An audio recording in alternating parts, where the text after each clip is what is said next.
बहुओं को व्यास गादी समझाना चाहती है, जब ससुराल में आओ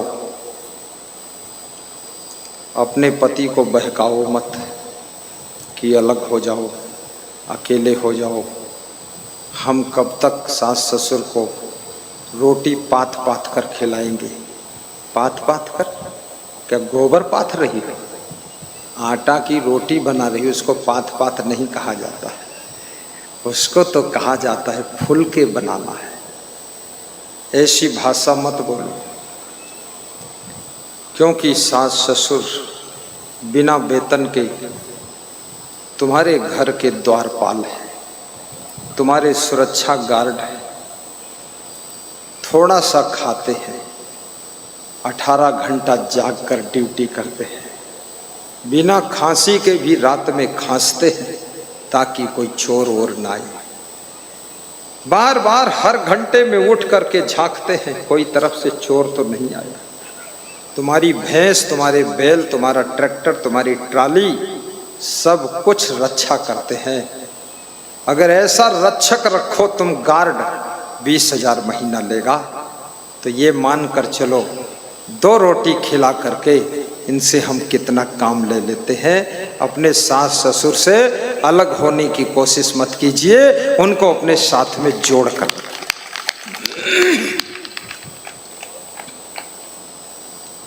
और ये भी याद रखना, जिसके घर में बूढ़े हैं वो घर सुरक्षित है,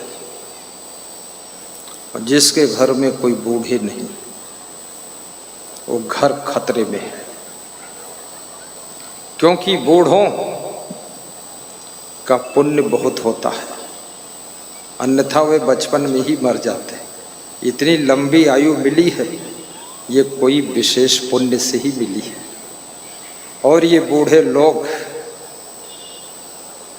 100 साल का अनुभव लेकर बैठे हुए हैं, इनके पास तजुर्बा का, अंदाज का, आइडिया का, इनके पास एक्सपीरियंस का बहुत बड़ा खजाना है, जो कि ये तुमको फ्री में देना चाहते हैं, फ्री में देना चाहते हैं। लेकिन तुम्हारे पास लेने की पात्रता नहीं है, विनम्रता नहीं है, तुम्हारे पास अहंकार बोल रहा है कि हम सब कुछ जानते हैं, इसलिए वो बूढ़े लोग इस खजाना को छुपा कर ही मर जाते हैं, दे नहीं पाते।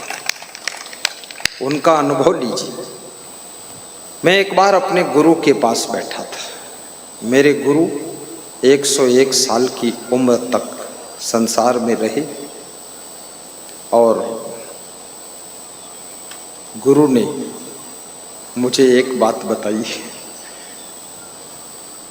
कहा कि तुम रोड पर जा रहे हो गाड़ी से, और सामने से यदि बैलगाड़ी आ रही है या आगे बैलगाड़ी जा रही है और उसको तुम क्रॉस कर रहे हो, तो वहाँ हारन मत बजाना, एक्सीलेटर की चाल मत बढ़ाना, अन्यथा बैल चौंक जाएंगे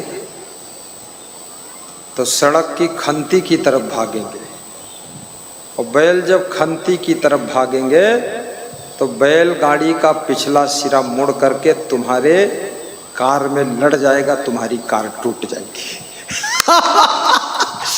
इतनी बारीक बात बताया। ऐसा होता है, बहुत लोगों के जीवन में हुआ, हो रहा। ये बुजुर्गों का अनुभव होता है। और याद रखना, जिनके सास ससुर हैं, जिनके माता पिता हैं और साथ में हैं, और वह लोग प्रवचन सुनने आए हैं, तो यहाँ निश्चिंत बैठे सुन रहे हैं, पति पत्नी। और जिनके सास ससुर मर गए, माता पिता मर गए, ये अलग रहते हैं बंटवारा करके, तो पति आया है तो पत्नी नहीं आई, वो घर बचा रही है, और पत्नी आई है तो पति घर में हो, घर बचा रहा है। और पति पत्नी यदि दोनों आए हैं और बैठे हैं तो मन में सोच रहे हैं, बाबा सत्संग जल्दी बंद करें तो घरे जाई नहीं, रात हो जाई, चोरी वोरी हो जाई। वो यह सोचत यो नहीं सोचत कि बाबा तनी और बढ़ाई दे प्रवचन, कोई सोचत नई नई कहानी सुनावत बंद कहीं नहीं करते। आपके घर में सुरक्षा की भी आवश्यकता है, और संगठन में जो सुख है, विघटन में दुख है, सुख नहीं। क्योंकि संघो शक्ति, संगठन में शक्ति होती है। यहां अगर 1000 मधुमक्खी इस मंडप में घुस पड़े तो सबको भागना पड़ेगा, लेकिन 1-2 मधुमक्खी घुस पड़े तो लोग मधुमक्खी को मार डालेंगे, भागेंगे नहीं। मधुमक्खियों का संगठन हाथी को भी डरा देता है, और अकेली मधुमक्खी को एक छोटा बच्चा भी पैर के नीचे मसल कर मार देता है। इसलिए अपने घर में संगठन बनाइए। आश्रम में भी संगठन की आवश्यकता है। साधु साधु में संगठन, साधुओं में भी बहुत साधु मोडी डूटी है, मोडी डूटी। एक साधु आया हमारे आश्रम में, मैं तो उससे बात नहीं किया, हम बहुत उल्लू आदमी से बातें नहीं करते, हम समझ गए उल्लू है, उल्लू से बात करो अपना टाइम बर्बाद होगा। तो हमारे आश्रम के संचालक साहब वो उल्लू से बात कर लेते रहे, वो बात कर रहे थे, हम उनके पास बैठे थे। तो साधु दूसरे आश्रम से आया था, नवयुवक था, तो इसे मूड लटकाए रहा। तो पूछते थे वे कब आए, क्या करते थे, तो नाक में बोलता था मंग मंग। तो हमने कहा इसके चक्कर में मत पड़ो, महा बेईमान आदमी है, इसको यहाँ से विदा कर दो। तो संचालक जाए बोले हो सका टटोली को ठीक ठाक हो। हम कहें ठीक ठाक आदमी कहें कोई अपने घर से निकलबे न करी, कबाड़ा ही फेंका जाता। सामान कौन फेंका था, कूड़ा कचड़ा सब फेंका था घर से। ये दूसरे आश्रम का कूड़ा कचड़ा है, धूर्त कहीं का, मुड़ लटकाए। 3 दिन रहा, ना भोजन बनाने जाए, ना झाड़ू लगावे, और तीनों टाइम खाए और सोवे, खूब सोवे, दिन में 6 घंटा और रात में खूब सोवे। तो मैंने चुपके से उसको बुलाया, हमने कहा झोला बांध लो, यहाँ से निकल जाओ। तो बोले बड़े गुरुजी बोले है रहो। हम कहें दिखाई न दियो, बड़े छोटे कुछ नहीं, जिंदगी माना मत, बेईमान कहीं का। अब ऐसा स्वभाव कोई नहीं रखेगा आपको। स्वभाव ऐसा बनाइए जो देखे वो ललचा जाए, जो देखे उसको ललक हो जाए, इनको हम रख लें। और कर्मयोगी बनो, साथ में प्रेम भरा व्यवहार भी हो,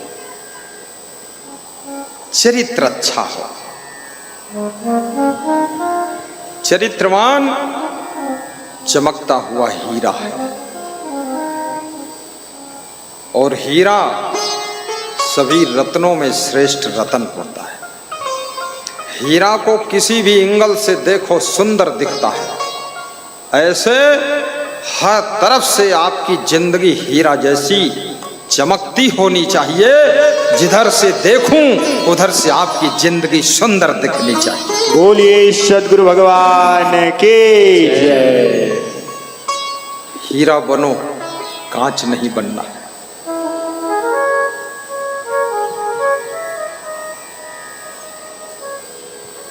परस्पर का प्रेम घर का स्वर्ग है,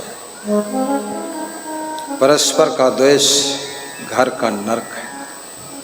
जो स्त्री अपने पति को गाली देती है, अपमान करती है, बार बार रूठ कर मायके चली जाती है, याद रखना वो उस स्त्री को बहुत पाप लगता है,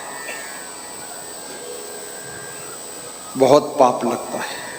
उस पाप के परिणाम स्वरूप अगले जन्म में उसको किन्नर बनकर पैदा होना पड़ता है। किन्नर, न नर है न नारी है, बीच में है किन्नर।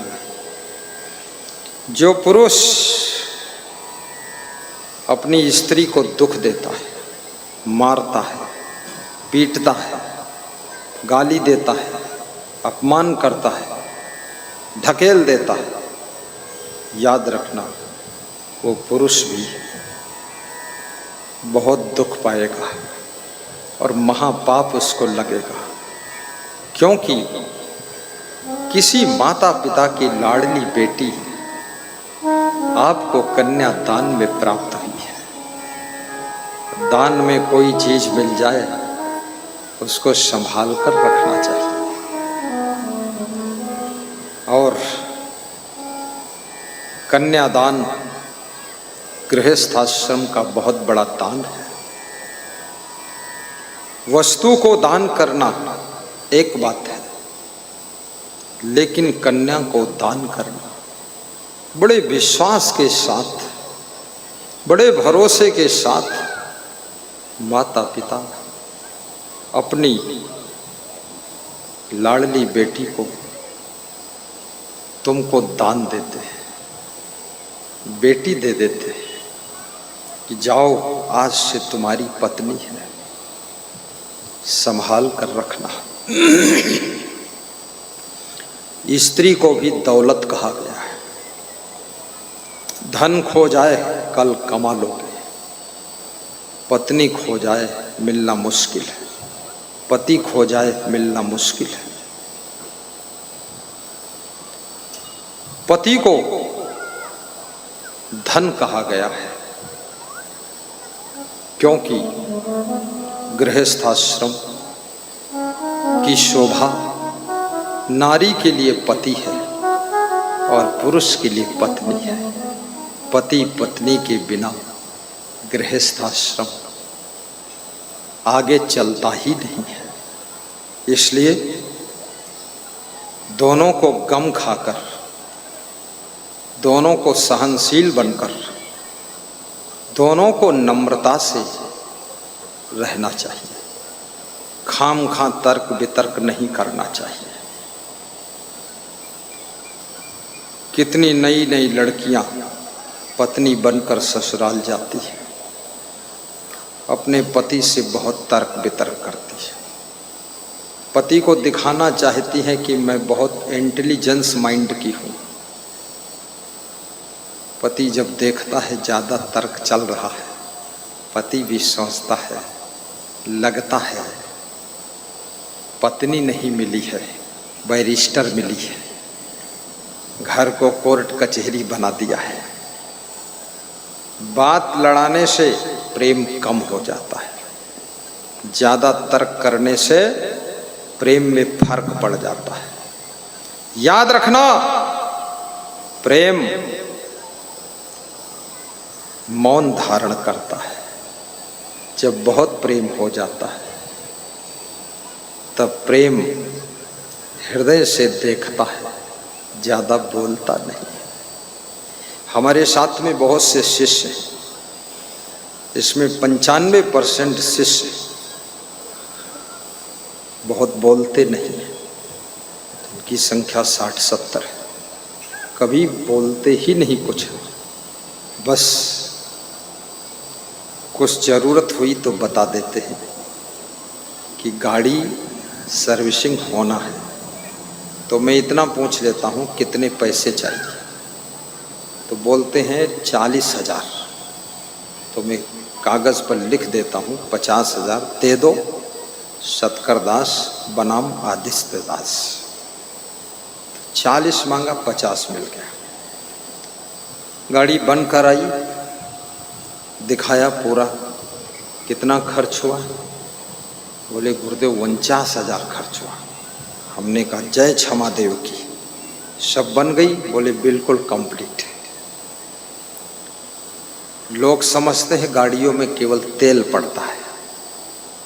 गाड़ियों में तेल के बजाय इसका सर्विसिंग बहुत महंगा होता है। ये ट्रकों का सर्विसिंग बहुत कम होता है, लेकिन ये जो कारें होती ना, इनकी सर्विसिंग में गाड़ी मालिक की भी सर्विसिंग हो जाती है और जिसमें जितनी महंगी गाड़ी होगी उसकी उतनी महंगी सर्विसिंग होगी।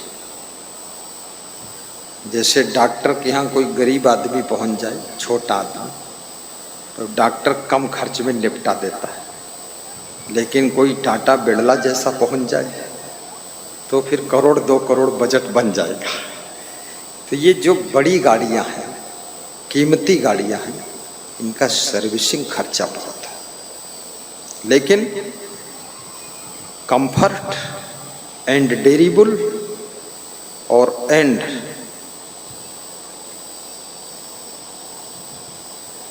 जर्नी सॉफ्ट होती है।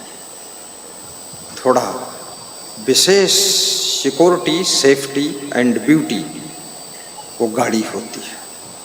जहाँ रोकोगे वही रुकेगी। जो सस्ती गाड़ियाँ हैं, जब ब्रेक मारोगे तो दाएं बाएं 1 फुट खिसक जरूर जाएंगे, और 1 फुट में तो लड़ ही जाएंगे, 1 फुट बहुत है। और जितनी कीमती गाड़ी होती है, जहाँ रोको वहीं फट से रुकती है, तेज स्पीड में भी रुकती है। मैं कहूँगा घर घर में 4 व्हीलर गाड़ी होना चाहिए, सस्ती हो या महंगी। परिवार सहित बैठकर सत्संग में आइए। बाबा जब तुम्हारी गाड़ी देखेंगे, बाबा का मन खुश हो जाएगा, क्योंकि बाबा चाहते हैं सब भक्त गुणवान हों और सभी भक्त धनवान हों, सभी भक्त महान हों और सभी भक्त बुद्धिमान हों, और सबका सुंदर मकान हो और सबके सुंदर भक्ति हो, सभी भक्त खुशहाल हो और सभी का सुंदर कुशल मंगल हाल हो। बोलिए सद्गुरु भगवान की जय।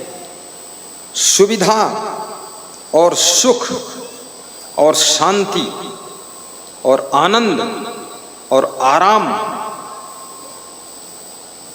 ये सब कुछ आपको चाहिए। आपका सुंदर मकान भी होना चाहिए। पैसा कमाइए और पैसा बचाइए। पैसा बचाइए जिसमें 2% दान कीजिए, 98% सही जगह खर्च कीजिए। दारू कभी मत पीजिए, बीड़ी मत पीजिए, सिगरेट मत पीजिए, भांग मत खाइए, जुआ कभी मत खेलो। रातों रात करोड़पति बनने का लालच छोड़ो, अन्यथा रोडपति हो जाओगे। रोडपति, रोड पर आ जाओगे। धीरे धीरे करोड़पति बनो, धीरे धीरे रे मना, धीरे सब कुछ होए। माली सींचे 100 घड़ा, ऋतु आए फल होए। आहिस्ता आहिस्ता विकास करो, धीमे धीमे आगे बढ़ो।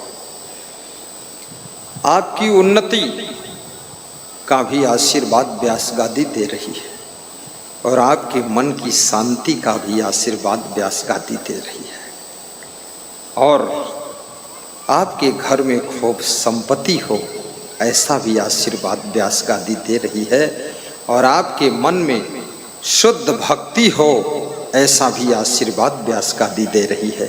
भक्ति हो, उन्नति हो, शांति हो, संपत्ति हो, कोई प्रकार की तकलीफ न हो।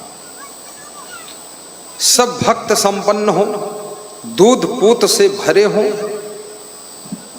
झोली और गोदी भरी हो, द्वार पर दूध देने वाली गौ माता भी हो, या सुंदर भैंस हो, और उन्नति करने के लिए वाहन भी हो, साथ में गुरु का प्रवचन सुनने की भूख भी हो। गुरु का प्रवचन गाड़ी में जब चलो तो सुन लिया करो। कितने लोग हैं गाड़ी में प्रवचन सुन लेते हैं गुरु का? हाथ उठाइए।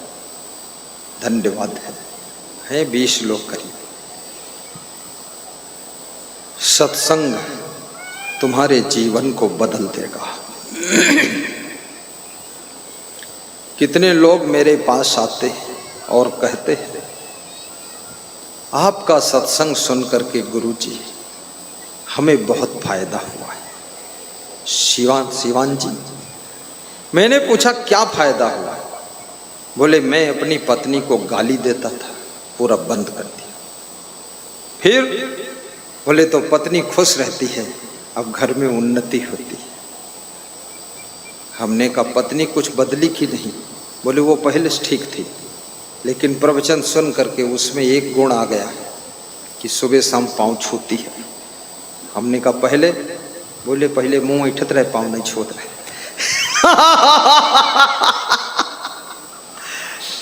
अरे पत्नी अगर तुम्हारे पांव छू ले इस कलयुग के अंदर, तो समझ लेना वो पत्नी कोई साधारण नहीं है, वो नारी के रूप में कोई नारायणी महिला तुम्हारे घर में आई हुई है, और वो लक्ष्मी का रूप धारण करके आई है।